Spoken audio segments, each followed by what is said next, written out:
She really thought she could cheat on me and get me to raise his child. I don't have many people in my life right now, but I hope you can all celebrate this modest win with me. My ex and I had been dating for 4 years. The day I discovered out she'd been cheating on me, I went out shopping for an engagement ring. She'd been with the man for 6 months, and he just recently found out about me, about the time I found out about him. He presented her with an ultimatum, and she selected him. I was sad, but I couldn't be with a cheater, so I spent the next month and a half working additional jobs and increasing my gym time to distract myself from her. I blocked her and her family since they are horrible people in general. Everything was peaceful until I received a text from an unknown number. It's my ex calling to tell me she's pregnant and that I'm the father. I don't believe her, but it's better to be cautious than sorry for the sake of my possible kid. I offer to have a paternity test performed. She refuses, claiming that he and I were the only guys she'd been with in years, and he'd previously tested negative, therefore it had to be mine. I keep pressing on getting the test, and after much back and forth, she says she will arrange one and that we should meet up beforehand and then proceed to the clinic to have the test. I agree since she finally agreed to take the exam. So we decided to meet in a coffee shop close to the clinic. I'm anticipating a discussion on what to do if I wind up being the father. Instead, she attempts to convert the discussion into a reminiscence of the good old days when we were together, complete with a slew of sentimental memories.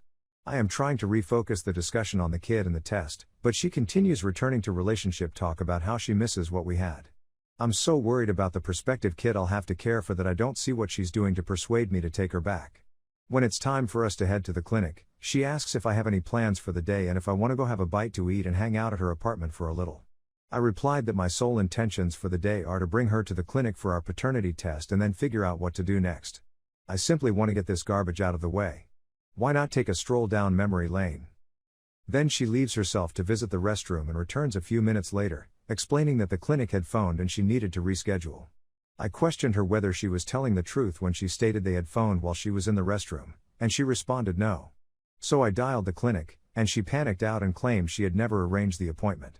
At this point, all doubts concerning the child's paternity dissipated. I persisted in pressing her for the truth, and she eventually broke down and told me. A paternity test revealed that the new lover was the father. When he found out, he ghosted her and she hasn't been able to find him since. She freaked out and informed her mother, who advised her to come to me about becoming the baby's father since I'm an upstanding guy who would do what is right and raise this kid. Said by the lady who previously said she'd sooner die than let me into her family. So, after getting the truth, or at least part of it, out of her, I got up and went without saying anything further. I got home and have received hundreds of messages from my ex, her family, and her friends, all of whom have created new accounts to contact me begging me to take her back, calling me an idiot for leaving her, and one man who simply keeps sending me images, which I find incredibly amusing. Thank you to everyone who stuck with me through my ranting and recounting of these events. Walking away from her and finally recognizing I'm better off without her has been such a liberating feeling, and I hope I can keep it for a long because I needed it. Story 2. Wife cheated. A lot, even with family. It changed me. For real. My wife, 27 female, and I, 28 male, have been married since high school. Before we met, she had a history of being hoey. I took a gamble and fell head over heels in love with her.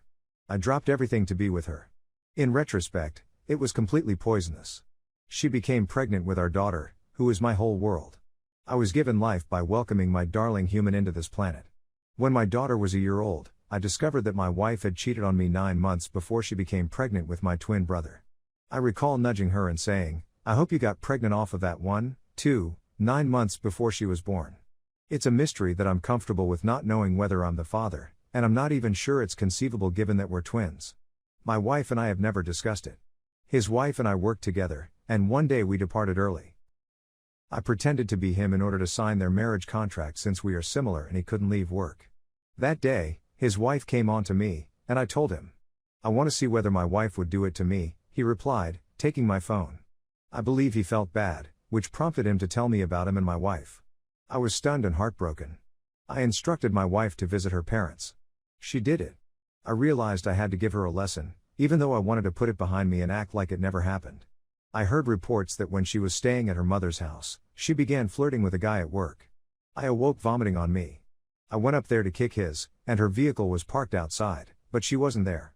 She put her time cards in the floor of her vehicle, and when she came to pick up our kid, I would steal them so I could construct a case against her because I believed she was always at work and never with our daughter.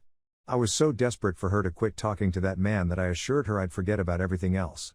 Be her Prince Charming and be persistent, or my daughter will be calling someone else dad, her father warned me.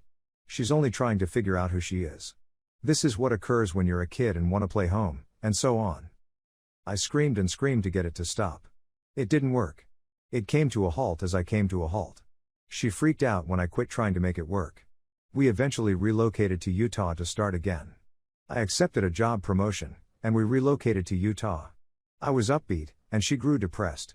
I'd return home on my lunch break every day and cook for my family to get them excited about the new life. She remained unhappy and expressed a desire to return home.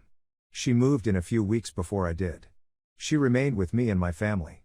While I was finishing up my job in Utah and packing our house, my mother went to my aunt's home, where my wife was spending the day, and she had a glass door with shapes that were just visible through it. I could see my younger brother and wife lying on the sofa through a little piece of glass. When she rang the doorbell, she saw them leap up and adjust their belts. She called my wife A and summoned her mother to pick her up. I had no clue what had occurred since my mother was aware that this was the second sibling she had done this with. I had no idea what was going on and informed my wife that I thought we needed a break. She was aware that I was unaware. I eventually had with my boss's daughter. I realized that was stupid of me, and I attempted to tell my wife about it, but she shut me off. I eventually found out why. I traveled to my aunt's place, where my mother spent the night with me. At 2 a.m., my wife was blowing up my phone. She was inebriated and had just left the pub. She was terrified and sobbing. My mother awoke and said, "Does she want?" I was taken aback when my mother mentioned that. My mother then responded, "I'll take her home." Again, I was astounded. "No," I responded, "I'll do it." My mother yelled, "I saw her Derek, my other brother. Who is the next person on her list?" "My spouse, who is also my father." My mother screamed. I drove her to her mother's house. I inquired, "Did you screw my brother?" She declined. She stepped out of the vehicle and said that she was going to commit herself as a result of the rumor. She was going to commit herself since we weren't together. She was inebriated and lying on the ground, crying that she wanted to die. I drove her to her mother's house, where my daughter was since it was her night, and sat in her bed with her until she fell asleep, just to make sure she didn't do something dumb. I sobbed while waiting for her to fall asleep. A few years later, I get a Facebook video chat invitation from her ex-girlfriend. Boyfriends. When she returned to her hometown to see her other family, she informed me my wife was a who had broken up their family. I handed her my vehicle, and she sent me a video of my wife contacting her boyfriend to tell him her tire was flat. My tire pressure indicator remained on, and I knew this was correct. She then sent me pictures of my wife nude. My wife sent me the identical photos. When I asked my wife whether they were having, she responded no. I informed her that for some reason, I'm no longer bothered by this type of nonsense, and she burst into tears. She had an affair with this guy's closest buddy. My wife has improved significantly since then.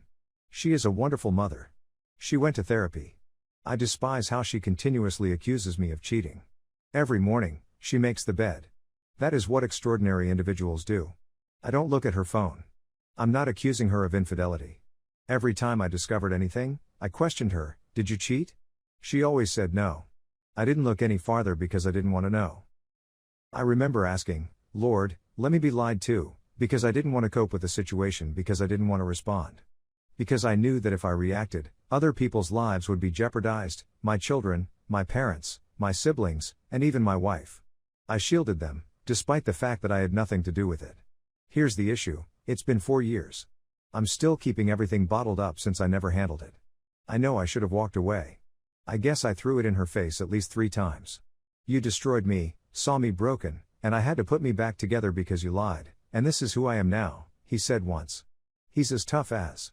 We attempted marital therapy, and I found myself becoming defensive in order to defend her and have her back. She sought private therapy, which helped her. When it occurred and I attempted to speak about it, I saw her stress out and thought to myself, "Oh God, the guilt would force her to harm herself," so I immediately stopped up and shut down. I'm not as affectionate as she is. I'm not comforting you. Perhaps I never forgave her as a result of this? I sometimes consider holding her hand. Then I remember, don't break down your defenses or you'll be injured. Things is pointless for me to attempt to straighten it out now that all the garbage has expired. Don't hold it in, is my suggestion. That is hardly the mark of a hero. That is enabling and will lead to your self-destruction.